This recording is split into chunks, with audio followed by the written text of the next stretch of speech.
بسم اللہ الرحمن الرحیم۔ اسلام ایڈوائزر کے پیارے دوستو، السلام علیکم۔ ہم امید کرتے ہیں آپ خیریت سے ہوں گے۔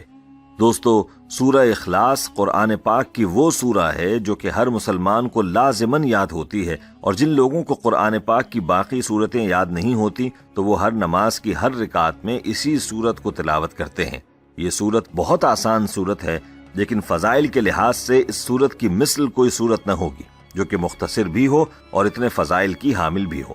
آج کی ویڈیو میں ہم آپ کو اس سورت کے فضائل کے ساتھ یہ بتائیں گے کہ اس سورت کو سورج طلوع ہونے سے قبل صرف 4 مرتبہ پڑھ لینے کے بارے میں حضرت علی رضی اللہ تعالی عنہ نے کیا فرمایا ہے، اور اس عمل سے آپ کو کیا حاصل ہو سکتا ہے۔ اس حوالے سے مکمل تفصیل جاننے کے لیے ویڈیو کو آخر تک لازمی دیکھیے گا۔ دوستو، ہم آپ کو آج کے ٹاپک کے حوالے سے تفصیل بھی بتائیں گے، لیکن اس سے پہلے آپ سے درخواست ہے کہ اگر آپ ہمارے چینل اسلام ایڈوائزر کی ویڈیو پہلی بار دیکھ رہے ہیں اور ابھی تک آپ نے ہمارا چینل سبسکرائب نہیں کیا تو ابھی ہمارا چینل سبسکرائب کریں اور ساتھ ہی لگے بیل کے بٹن کو بھی پریس کریں تاکہ آپ کو مستقبل میں ہماری اپلوڈ ہونے والی مزید ویڈیوز کا نوٹیفیکیشن ملتا رہے۔ اور ہماری تمام بہنوں اور بھائیوں سے گزارش ہے کہ درود پاک کی برکت سے ہونے والی دعا میں شامل ہونے کے لیے اپنا نام کامنٹ سیکشن میں ضرور لکھیں اور ہماری درود پاک کی محفل کا حصہ بنیں۔ پیارے دوستو، ہمارے اوپر اللہ کی کس قدر مہربانیاں ہیں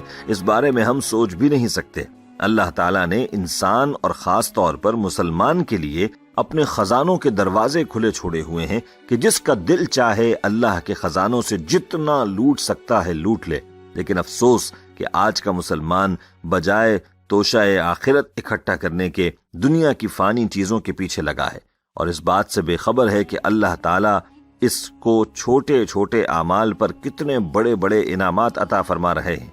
دوستو، احادیث میں سورہ اخلاص کے بے شمار فضائل بتائے گئے ہیں۔ امام احمد رحمہ اللہ نے حضرت انس رضی اللہ تعالی عنہ سے روایت کیا ہے کہ ایک شخص رسول اللہ صلی اللہ علیہ وآلہ وسلم کی خدمت میں حاضر ہوا اور عرض کیا کہ مجھے اس سورہ یعنی سورہ اخلاص سے بڑی محبت ہے۔ آپ صلی اللہ علیہ وآلہ وسلم نے فرمایا کہ اس کی محبت نے تمہیں جنت میں داخل کر دیا،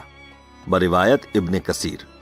اور اسی سے ملتی جلتی روایت میں حضرت عائشہ رضی اللہ تعالی عنہا بیان کرتی ہیں کہ نبی اکرم صلی اللہ علیہ وآلہ وسلم نے ایک شخص کو لشکر کا امیر بنا کر بھیجا تو وہ اپنے لشکر والوں کو نماز پڑھاتا اور اس میں ہر رکعت میں قل هو اللہ احد پڑھتا۔ جب وہ واپس پلٹے تو انہوں نے اس کا ذکر نبی اکرم صلی اللہ علیہ وآلہ وسلم سے کیا۔ نبی اکرم صلی اللہ علیہ وآلہ وسلم فرمانے لگے، اس سے پوچھو کہ یہ کام وہ کس کے لیے کرتا تھا؟ انہوں نے اس سے پوچھا تو اس نے جواب دیا، اس لیے کہ یہ رحمان کی صفت ہے اور میں اسے پڑھنا پسند کرتا ہوں۔ تو نبی صلی اللہ علیہ وآلہ وسلم نے فرمایا کہ اسے یہ بتا دو کہ اللہ تعالیٰ بھی اس سے محبت کرتا ہے، بروایت صحیح بخاری۔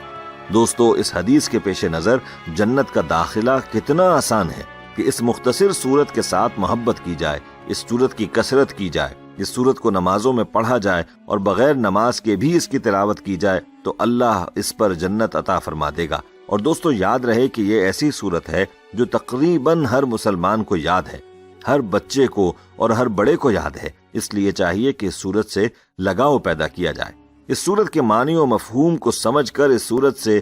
انس پیدا کیا جائے، کیونکہ اس سورت میں اللہ کی وحدانیت ہی وحدانیت ہے۔ یعنی جس نے اس سورت سے محبت کی اس نے اللہ سے محبت کی، اور جس کو اللہ کی محبت مل گئی اس کو سب کچھ مل گیا۔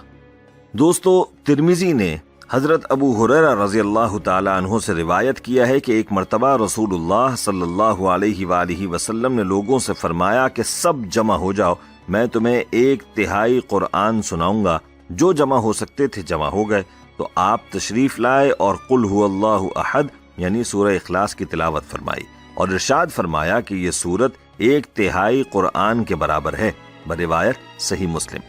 سبحان اللہ، کتنی بڑی فضیلت ہے اس مختصر سورت کی کہ اس کی ایک مرتبہ کی تلاوت سے 1/3 قرآن کا ثواب اللہ عطا فرما رہا ہے، اور 3 بار پڑھ لینے پر گویا پورے قرآن کی تلاوت کا ثواب ہے۔ اور یاد رہے کہ اس 3 بار کے پڑھنے میں آپ کو زیادہ سے زیادہ 2 منٹ بھی نہیں لگتے، لیکن اس کے باوجود آج ہماری دنیا کے ساتھ محبت نے ہمیں چیزوں سے بہت دور کر دیا ہے، ورنہ ہمارے اکثر کام ایسے ہوتے ہیں کہ جن میں ہماری زبان فارغ ہوتی ہے جیسا کہ راہ چلتے ہم اس سورت کی تلاوت کر سکتے ہیں، گاڑی میں سفر کرتے وقت یا اور کوئی بھی ایسا کام ہو جو ہاتھ سے کیے جانے والا ہو، اس دوران ہم اس سورت کو پڑھ سکتے ہیں۔ لیکن افسوس کہ ایسے اوقات میں بھی ہمارے دل و دماغ میں دنیا ہی کی فکر ہوتی ہے، بلکہ اگر یہ کہا جائے کہ نماز جو کہ اللہ کے ساتھ کلام ہے، اس دوران بھی ہمارے دل و دماغ میں دنیا ہوتی ہے تو غلط نہ ہوگا۔ دوستو، کل مرنے کے بعد ان اعمال کی قیمت کا پتہ چلے گا تو انسان افسوس کرے گا، لیکن وہ افسوس کسی کام کا نہ ہوگا۔ اس لیے اس سورت کی کثرت کو اپنا معمول بنائیں اور اس کے فضائل کو اپنے دامن میں سمیٹ لیں۔ پیارے دوستو، آئیے اب آپ کو بتاتے ہیں کہ حضرت علی رضی اللہ تعالیٰ عنہ نے اس سورت کو سورج طلوع ہونے سے پہلے پڑھنے کے بارے میں کیا ارشاد فرمایا۔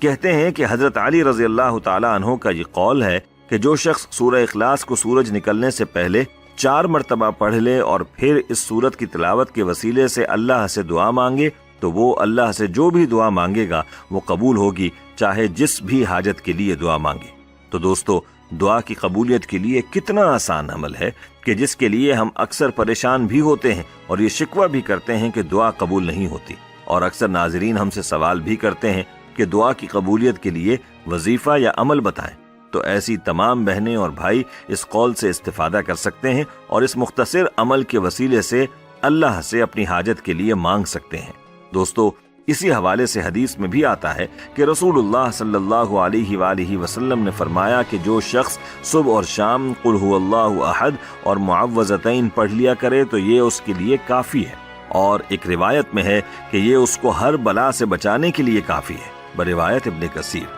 دوستو، جس شخص کی کفایت اللہ کے ذمے ہو جائے تو پھر سوچ لیں کہ اس شخص کو اور کسی چیز کی ضرورت باقی نہیں رہ سکتی۔ عقبہ بن عامر رضی اللہ تعالی عنہ بیان کرتے ہیں کہ میں نبی اکرم صلی اللہ علیہ وآلہ وسلم کے ساتھ تھا تو آپ فرمانے لگے کہ اے عقبہ بن عامر، کیا میں تمہیں ایسی صورتیں نہ سکھاؤں جو نہ تو تورات اور نہ ہی انجیل اور نہ ہی زبور اور نہ ہی فرقان میں ان کی مثل نازل کی گئی ہے؟